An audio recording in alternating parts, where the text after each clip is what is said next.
You're listening to the Dibbly Dobbly Podcast. Remember to like, share, comment, subscribe, and click the bell to make sure you get the latest episodes of the podcast. Be sure to like and share our Facebook page and follow us on Twitter and on Instagram. Hi everyone, and welcome back to another episode of the Dibbly Dobbly Podcast. And on today's episode of the podcast, I thought we have another discussion type episode, like we did with the importance of cricket history episode. I thought we have another topic discussion episode and talk about, do we need a coach in cricket? And it's an interesting discussion to have, because coaching has become more of a significant role in the game of cricket these days. Since the game is professional, we have more and more coaches within cricket teams. You have a head coach, you have a batting and bowling and fielding and wicket-keeping coach. So there's a lot of coaches in a cricket team these days. So I thought it would be a great discussion to have on the podcast. Do we need a coach in cricket? And be interesting to hear your thoughts on this as well. So it's a debate that we've had always in the game of cricket. Do we need a coach in the game of cricket? Now, back in the day, you didn't have a coach in the game of cricket. You had a team manager, and that was about it. Players back then had to rely on their initiative. Players after the game would go into each other's dressing room and talk about and learn from each other about the game of cricket and share a drink after a day's play. That's becoming less and less as the days go on in cricket, which is a shame, because back then that's where you learned pretty much all your cricket really from other players, the opposition, and that's what they did back then, because they didn't have coaches. They just used their own initiative, and that's what they did. As we entered from the amateur era into the professional era, coaches have become more of an important role to play within the game of cricket. We see more and more coaches come into the game, and we see more and more coaches. The debate is whether or not we have too many coaches, or do we really need coaches? And that's why we're discussing this topic today. Now, the role of the coach in cricket is often questioned. Many people are unsure, what does the coach actually do? Now, this is my take on the role of a coach in a cricket team. I think the role of the coach in a cricket team is to prepare the players mentally and physically before a game or a particular tour or series. And then at the end of the day, it's the players who go out there onto the field to score the runs, take the wickets, and take the catches. So I think a cricket coach, I think that's his role within the team, to prepare the players mentally and physically, and then let the players perform their skills and execute their skills to the best of their ability during the game, and making sure they're in the best possible place to execute their skills and hopefully do well for the team and hopefully do well for themselves. So I think that's very important for a coach to do in a cricket team. But often the role of a cricket coach is often questioned with a lot of people, because coaching in cricket's a lot different to coaching in other sports. It's very different. It's a different environment. So that's my take on the role of a coach in a cricket team. Does a coach have a place in the game of cricket? I think a coach has a place in the game of cricket. It's important to have someone who's played the game before and share that knowledge with others and share that knowledge with other players. Many coaches and mentors have had a significant impact on a player's career. Many players talk about their coaches and mentors from their early days of playing the game and the impact they had on their careers. And when players are struggling and going through a tough patch in their career, would go back to their coach and mentor they had as a young kid to work out a few things in the nets or talk about a few problems that they may have had. So clearly, the coach does have a place within cricket, and they do have an important role to play, I reckon, because many of the players speak highly of their coaches and mentors that they had as a young kid, and that's very important. So they do play an important role in a player's development, and more so at club cricket, grassroots cricket, and junior cricket. They have an important role to play at that level, because pretty much that's where you're learning the game. You're coming in as a youngster, young kid, boy and girls, learning the game. And it's important to have a coach or mentor that teaches the skills of the game to boys and girls learning the game of cricket. Teaching them the fundamentals and developing them as players. And hopefully for those players, they would go further and further and hopefully become professional one day. But coaches do play an important role at that sort of foundation level, club cricket, grassroots cricket, junior cricket. They do play an important role in a player's development. And we go back to when players make it to professional cricket or international cricket, they speak highly of their coaches and mentors because they had a significant impact on them when they were at an early age, a young age, when they were starting to learn the game and play the game. So I think a coach has an important role to play within cricket, but the role of the coach at international cricket is where people are debating, do we need a coach in cricket? Because the international players are professional, and does the role of the coach have any importance at international level? I think it does. It's very important to have a senior figure at the international level who's been there, done it before, to advise the players and make sure the players are in the best possible mindset or headspace to go out there and perform to the best of their ability. Now, when I was on Cricket for Americans live stream the other week for one of their IPL streams, obviously if you don't know who Cricket for Americans are, it's a couple of Americans based in America, Nick and Gabe, who have a YouTube channel, Cricket for Americans, and I was on one of their IPL streams the other week, and I usually join them from time to time on live streams talking about cricket, and I was on their live stream about a week ago, as I mentioned before, and we were talking about some things, and Nick asked me this question on coaching, which I thought was very interesting, and I thought I would like to share that in this episode. Since we're talking about coaching, do we need a coach in cricket? The question he asked me is, how much of an effect does a coach have on an international team? And I thought about this, and then I responded by saying it's down to the players. The players pretty much go out there and perform and really give you the results as a team, either the wins or the losses. The captain helps the team win a game, certain players. And really the coach prepares the players mentally and physically before a game or before a series. So they do have a little bit of an impact, but not a big impact. It's mainly down to the players on game day. And the coach is pretty much helpless. He's sitting on the sidelines. He's not out there controlling what happens within the game because the players do that on the field. And I thought that was a very interesting question that Nick asked me. And I thought about this even further. In preparation for this episode and talking about coaching, I thought, what's an example of a cricket coach having an effect on a cricket team? And I had to go way, way back to 1986. Now, in 1986, Bob Simpson, who was the former Australian batsman and former Australian captain, who played in the 60s, and he played in the 50s and 60s for Australia, he became Australia's first full-time coach in 1986. And he coached the team from 1986 to 1996, so 10 years in the job. Now, Australian cricket in the 80s weren't really doing well. Australia wasn't winning matches. Australia didn't win a test series for a long time. They didn't win a test match for a long time either in the 80s. They were struggling. They were on their knees. Many of the greats of Australian cricket retired. Australia tried young players after World Series cricket and after many of the legends retired, and they were struggling. And obviously Kim Hughes resigned as captain, and then Alan Border took over as captain. He didn't really want to do the job. He was quite reluctant to be captain.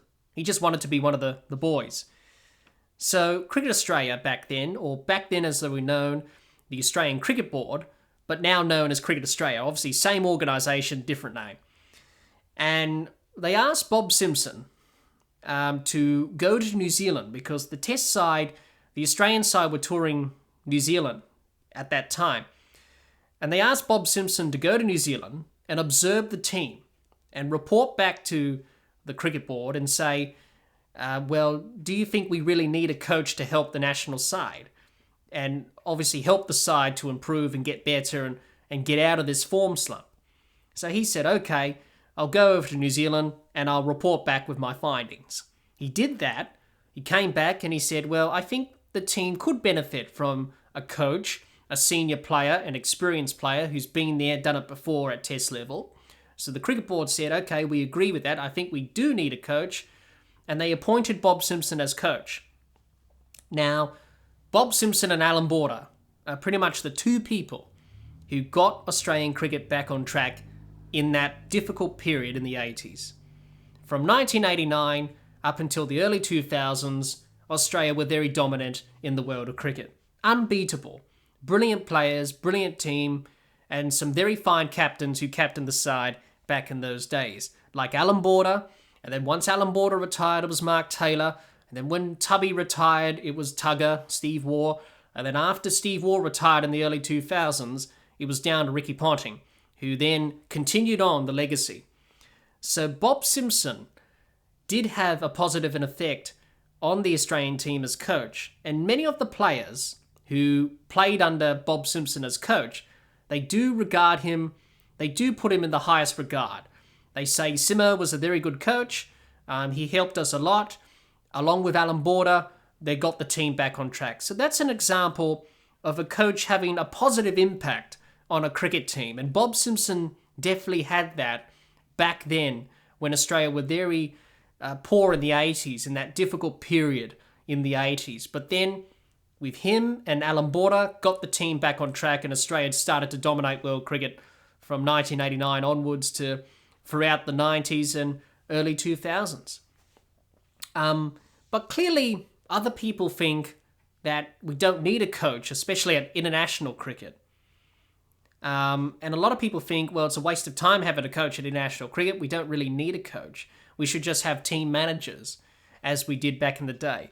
Now, Ian Chappell, former Australian captain and, commentator as well, obviously, he's made his views pretty clear about coaching, and some people agree with him, some people don't. And that's fine, that's his opinions. Everyone's entitled to their opinions. But he said we don't really need a coach at an international level. We should just have team managers instead. His views on coaching are well known. In particular, the articles that he's written about coaching, some of the titles make his points and views very clear. Some of the articles that he's written about coaching are Why All the Fuss About Coaches? It is Captains and Players Who Win or Lose Matches. Cricket needs to start valuing selectors more highly than coaches. It's the captain who wins games, not the coach. So clearly, those titles or those articles have pretty much voiced his opinions and views on coaching. So he doesn't think we need a coach in cricket. But if you put the shoe on the other foot and you ask Ian Chappell the question that we're asking, do you need a coach in cricket?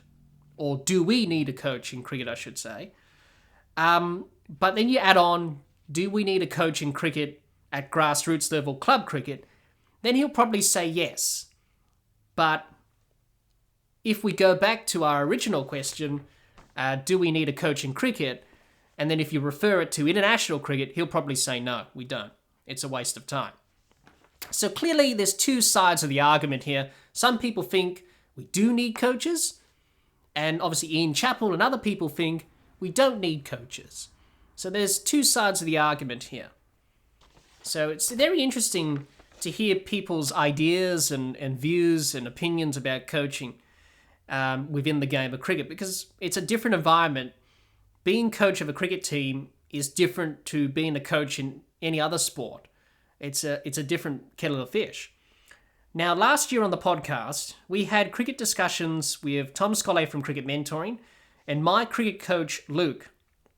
During these cricket discussions I had with Tom and Luke, we talked about coaching and mentoring within cricket. I'll leave a link to these episodes I did with Tom and Luke in the description of this episode of the podcast. And Tom and Luke obviously are coaches and mentors within cricket. Now, Tom Scollay's from Cricket Mentoring, and we've had him on the podcast, and pretty much he was a former professional player himself. He played for Middlesex in England for a bit, and then obviously came back to Australia, and he started his own business called Cricket Mentoring. which is based in Western Australia in Perth. And he's mentoring and coaching young cricketers from Australia, but also all over the world, to become the best cricketers they can possibly be. And then Luke, obviously, is my local cricket coach at my local cricket club based here in Australia. And I had them on the podcast for a cricket discussion, as I mentioned before, to talk about coaching and mentoring. And it was interesting hearing their thoughts on the subject. And it was an interesting topic to talk about. So I thought, well, let's hear some of their thoughts and ideas on coaching in this episode, because we're talking about coaching. So here's what Tom and Luke had to say on coaching and mentoring. Take a listen. Moving on to our last topic of this discussion today, Skulls, and it's in your line of expertise, mentoring and coaching. Now, Skulls, back in the old days of cricket, you didn't have a coach. You only had a physio and a manager, and that was it.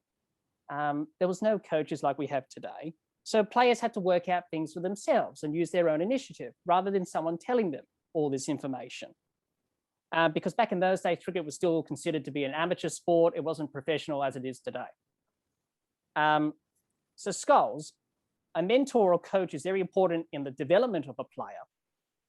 So Skulls, how important is the role of the mentor or coach in a cricket team? And how important is the player relationship between the mentor and coach? Look, I think relationships are hugely important in anything in life. Like, you need good relationships to be able to, and you need trust and whatever to be able to perform at your best and for any relationship to work. So the relationship side of things is really, really important. And I think you have to respect each other more than you have to like each other. You can sort of get on with it if you don't like each other, but as long as you respect each other, that can work. But I think there's definitely a place in professional sport for coaches. But also I think athletes should be trying to get their own little sort of tight-knit network and circle of people they trust that they can go back to on an individual level. Because the coach of a cricket squad usually has 25 or 30 players that they're managing, and they can't go deep with every single one all the time. So it's up to the individual to take ownership of their own development. They got to own their own development, own their own game. But yeah, there's definitely still room for coaching and feedback, but at the end of the day, it's up to the player what they take on, like what information they take on, what feedback they take on, what advice they take on. And because at the end of the day, it's their career, it's your career as an individual.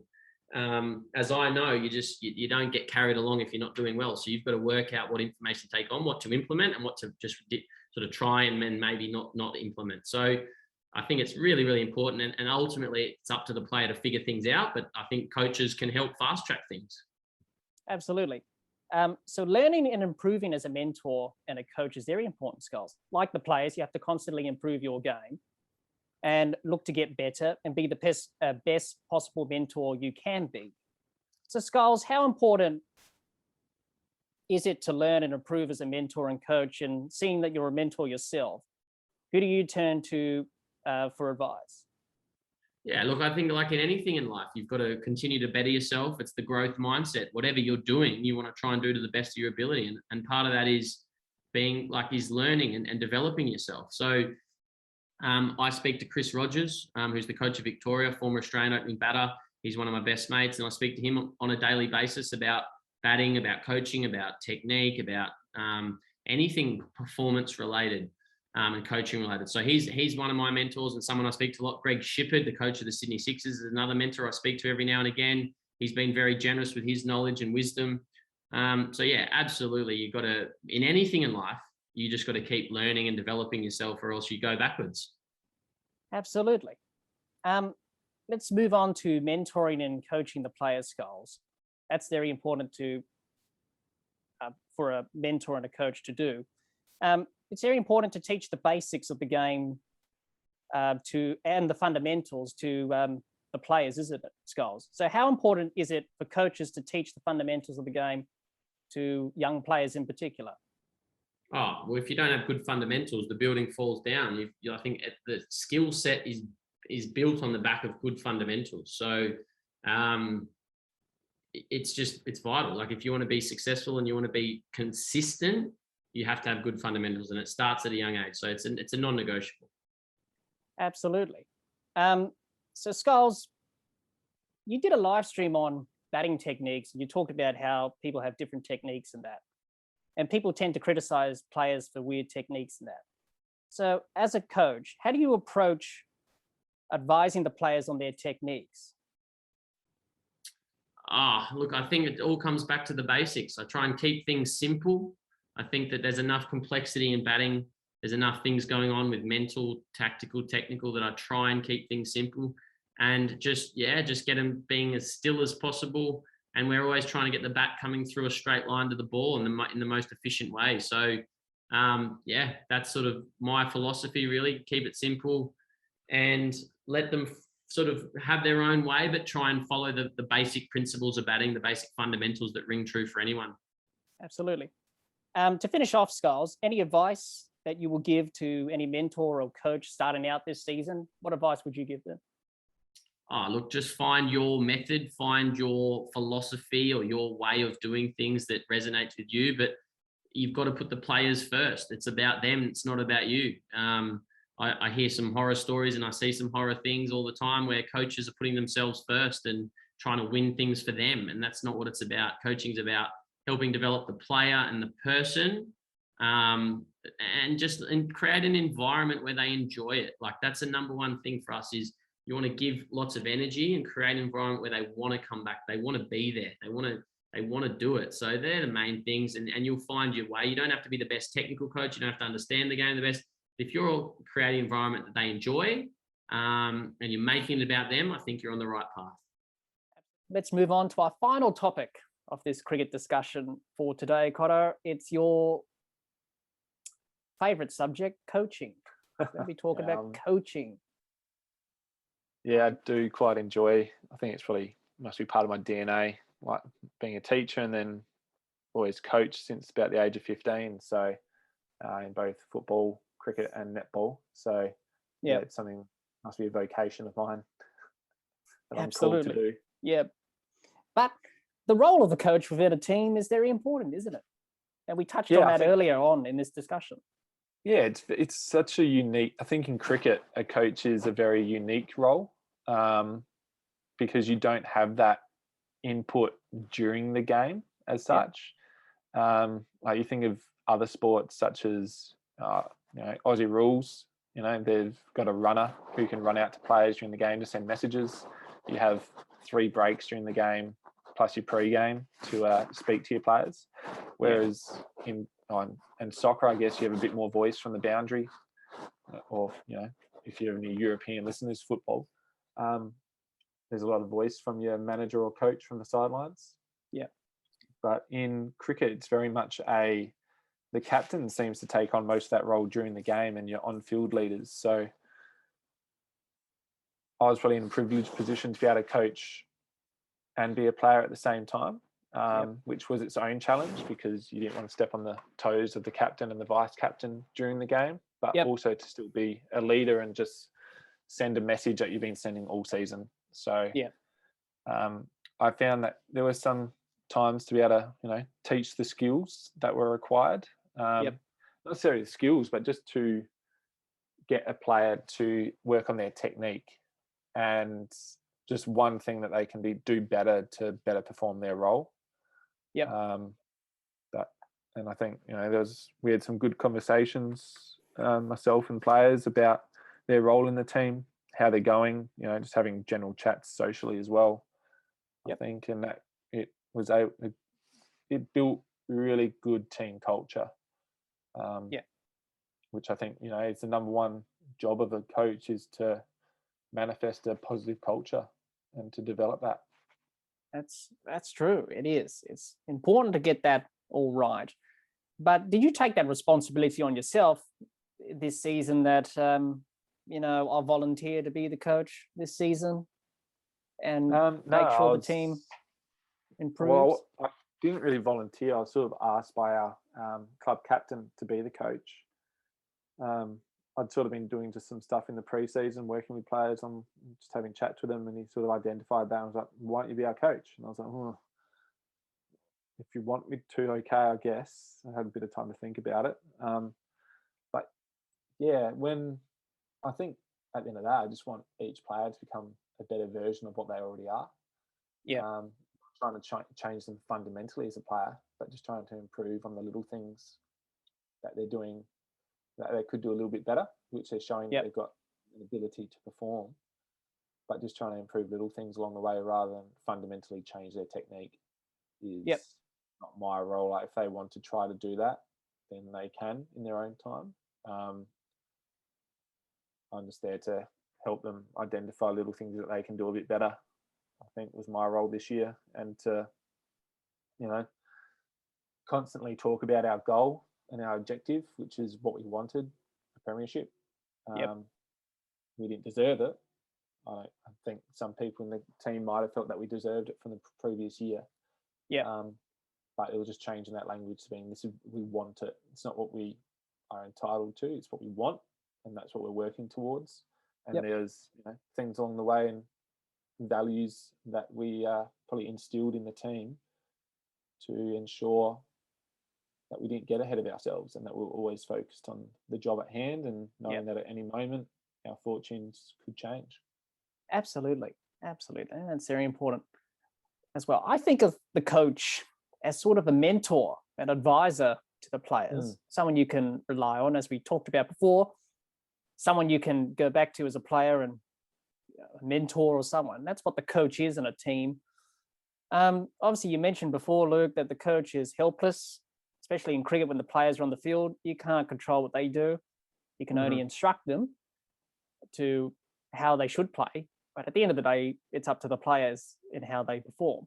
Yeah, it is. And I think the one probably a coach can have impact on game day is as a team working together, set team goals or team expectations. And then it's up to the players in order to buy into that and execute and follow those expectations and work towards those goals on game day. But the players have a huge role to play there where, the control is taken away from the coach. I guess that's in any sport, but there's just a lot more control taken away from the coach in the game of cricket. So you have to be ready to let go and let the players play, but also have some fundamentals that, have to be met. Absolutely. And so another thing is that I think in this modern era of coaching, we've got a lot of coaches, the head coach, the assistant coach, the batting coach, the bowling coach, fielding coach, a lot of coaches. But I want to go back to the old days, Luke, where the game wasn't a professional sport. It was an amateur sport. You didn't have a coach, and players fought on their own 2 feet, took their own initiative. I think we're sort of lacking that in this modern era. Don't you think? Yeah, probably a bit of, trying to think of the word for it, probably a bit of just self-motivation, I guess, would be the big one, and the intrinsic motivation to want to get better and to have a bit more of to problem solve, I guess, on the spot, on the fly, is really probably a skill that probably in amateur sport has disappeared. And you can even see sometimes in professional sport that, it does look like it's like a formula being followed rather than there being the natural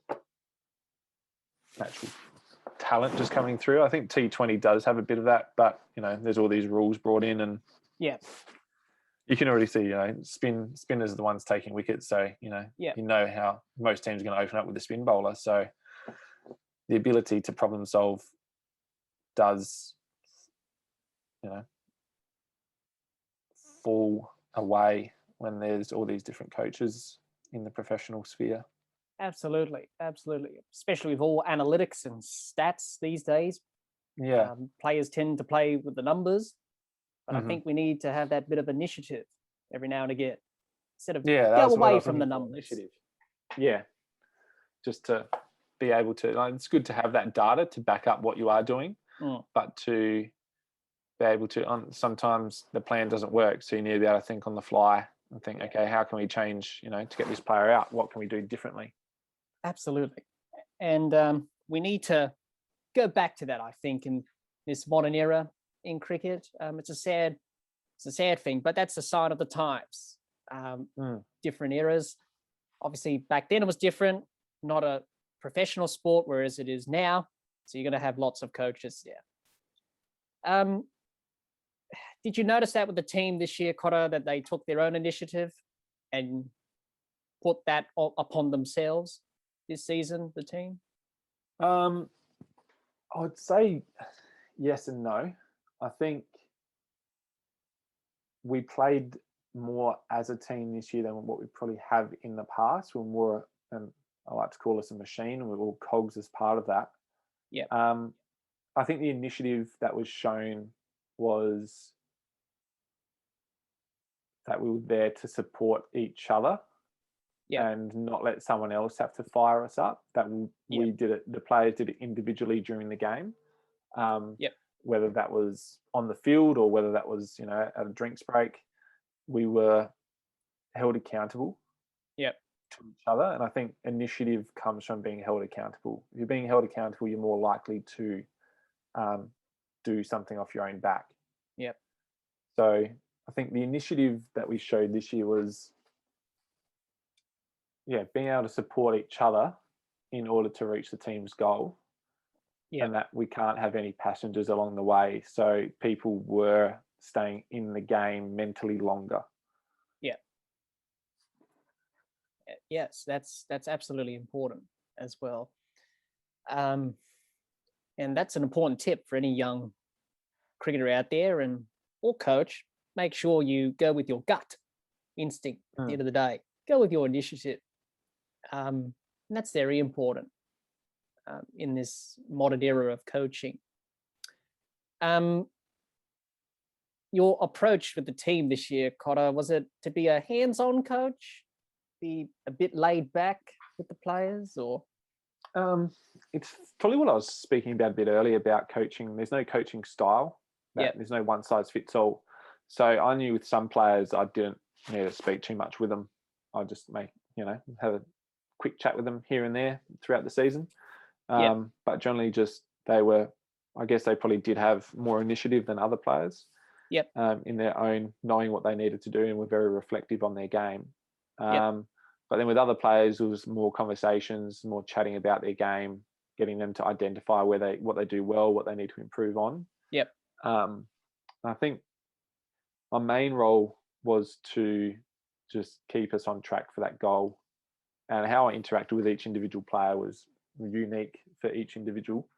But it was very much about a team first approach rather than individuals. And myself working one-on-one with individuals. I think it was more so a team first approach and giving that support where needed throughout the season. Absolutely. And for everyone out there, everyone's a different coach. No one's a copycat. You have your own style or your approach to coaching your team, whatever. The international coaches like Justin Langer, a lot of people don't like his style of coaching, but that's how he coaches. Many coaches have different styles, but they can get better as a coach. Cotter, you can get better as a coach. You have to improve with the job over time. Yes, you do. I think you have to be aware of your players and how they're responding to your direction, I guess, and the culture that you're building. And also understanding that, what worked last season for a player might not work this season. And it just comes down to listening and being open to being flexible as a coach, and understand that players are going to be, some will be more flexible than others. So it's ever changing. You have to be able to relate to each individual well, and that's going to change every season because you have new players into your club, and some players leave, and a player might change their approach to the game. So you have to change your approach to how you coach them. Absolutely. It's all about being adaptable. Yeah, exactly. And that's an important word in cricket. You've got to adapt to everything. As a player, conditions, as a coach, different players, different environments, different situations. Depends how the team's going. You're losing a few games, you need to change things up a bit. It's very important. How you're coaching the players, Luke, it's very important to teach the basics, batting, bowling, and fielding to the players and work on the fundamentals. Yeah, the fundamentals That's a good word for it. I think the fundamentals is you need to have the fundamentals of the game are to be able to, not get out and to be able to score runs. You have to be able to, as a bowler, to dry up runs essentially and find a way to put pressure on the other team. And as a fielder, that goes hand in hand with the bowler, is to keep pressure on the team and make it not a 1v1 but a 11 versus 1. Yeah, absolutely. And the fielding side of it, like fundamentals, backing up throws, getting into position, even though there's no chance to run out, just moving to that position in case there is. To behind the stumps and to back up that throw so there's no overthrows. And I think that's what we went back to this year, was just the fundamentals, the key things in cricket to be successful. Making sure we field well, making sure we bowl well, making sure that we bat as well as we can. And that we understand how the other teams play. Because if we try and play one way against one team, it's not going to be the same against the other team. Exactly. Yeah, you won't. We're going to try and beat this team. We're not going to play the same way as we would to beat another team. So absolutely, we need to just keep it simple and have a clear plan for what we're going to do.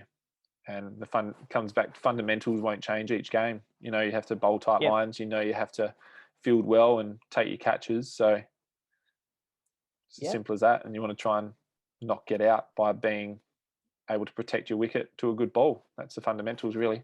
Yeah, being hesitant is the word to use there as a batsman. It's very important as a batsman not to fear getting out, because you will get out in cricket, either by an error in judgment or a good ball by the bowler. And you have to tuck your bat underneath your arm and walk off and say, well bowled to the bowler. You won that battle, but I'll win the next one. It's all about the mental side there again. What about embracing players with different techniques, Cotter?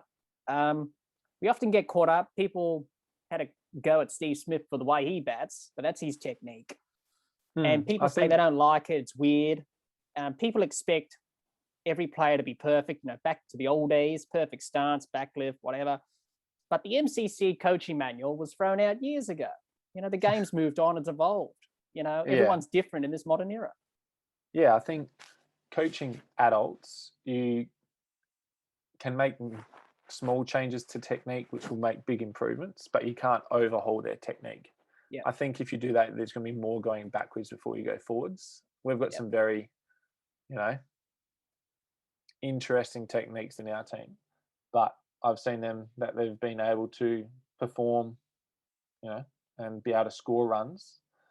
And bowlers who are able to still bowl quick and take wickets, or bowl to keep their role. And their technique isn't necessarily what I would say being correct, but it has changed. I think with kids though, it's very easy to like we mentioned it before, that they see a lot of how the professionals play. And I think it's key there to still be teaching kids fundamentals and being able to block a ball before they can reverse sweep a ball. And absolutely. I guess that's the same for some adults still playing the game. If you can't block the ball while you're playing a reverse sweep.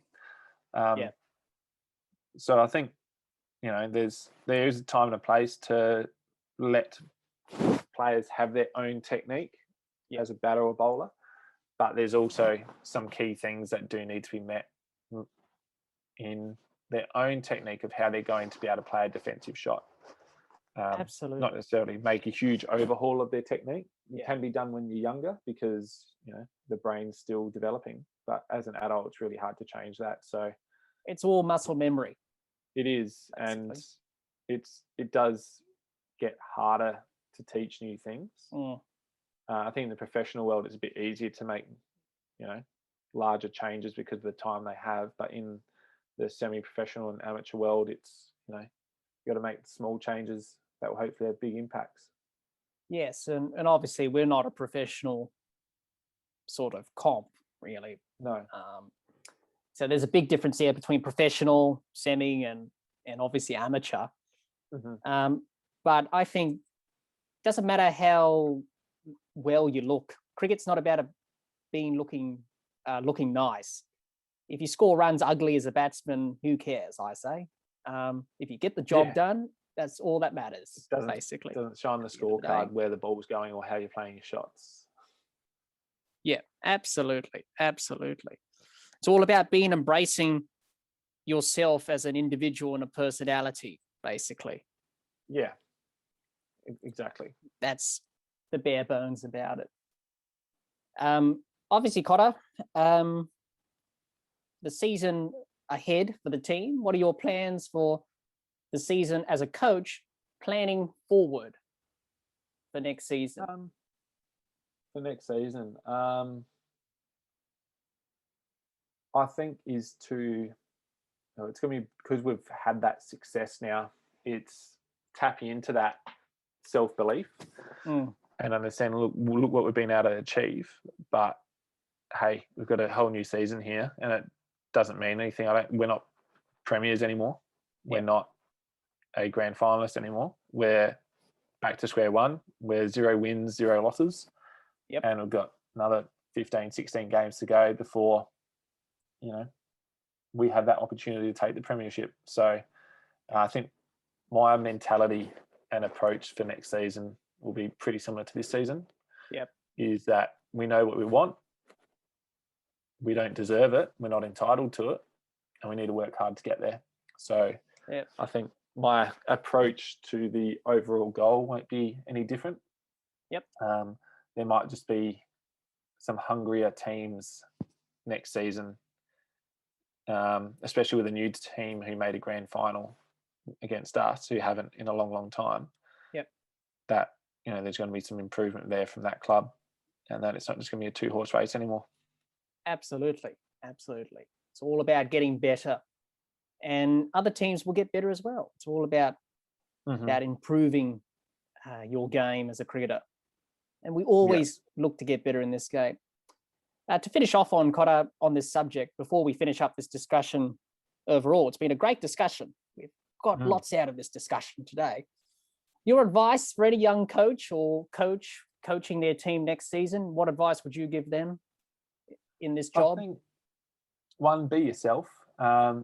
Listen and observe a lot before you give advice. Yep. Because sometimes advice is the last thing you need to give. Yep. Sometimes a lot of players will figure it out for themselves just by talking, and they probably already know before you give them advice. Yep. It's probably more so giving them assistance to reach their own goals, as long as those goals are in line with the team. So set clear expectations for your team, and then just listen, observe, and I think if you can do that, you'll set a really good culture for your team, because you'll be modelling what you want your players to do. So that's about it, really. Just be honest. Yep. That'll bring trust, and it'll bring a culture which will ultimately lead to success in some form in the future. And it's up to you guys to define what success is. Absolutely. And to finish up on that, we play this game for success. At the end of the day, you want to play finals and win premiership because you remember them. And obviously, no doubt the team remembers this premiership, and they're going to remember this for a very long time in years to come. It was a significant moment. So that's why you play this game of cricket. It was interesting hearing Tom and Luke's thoughts on coaching and mentoring, both of them being coaches and mentors themselves. It was interesting hearing their thoughts and philosophies on coaching and mentoring within cricket. Both of them do clearly value the role of a coach in a cricket team, and they think it's an important role to have within a cricket team, and they do have a role to play in a player's development and certainly in a cricket team. So very important, they think, to have a coach and a mentor within the game of cricket. So it was very interesting hearing their thoughts on the subject, and I hope you found it interesting hearing their thoughts on coaching and mentoring within cricket. If you're watching or listening to this episode of the podcast on YouTube, let us know in the comments, do we need a coach in cricket? Be interesting to hear your thoughts on the subject. There's clearly two sides of the argument here. People think we do need a coach, and other people think we don't need a coach. So it'd be interesting to hear your thoughts and opinions about coaching and mentoring within the game of cricket. Do we need a coach in the game of cricket? If you're watching or listening to this episode of the podcast on YouTube, let us know in the comments, and it'll be interesting to hear what you have to say on this topic. Well, before we end this episode of the podcast today, be sure to like, share, comment, and subscribe, and click the bell to get the latest episodes of the podcast. Like and share our Facebook page, and follow us on Twitter and on Instagram. Also, the podcast is now available on Anchor, Spotify, and on Apple Podcasts. Until next time, keep safe, and bye for now.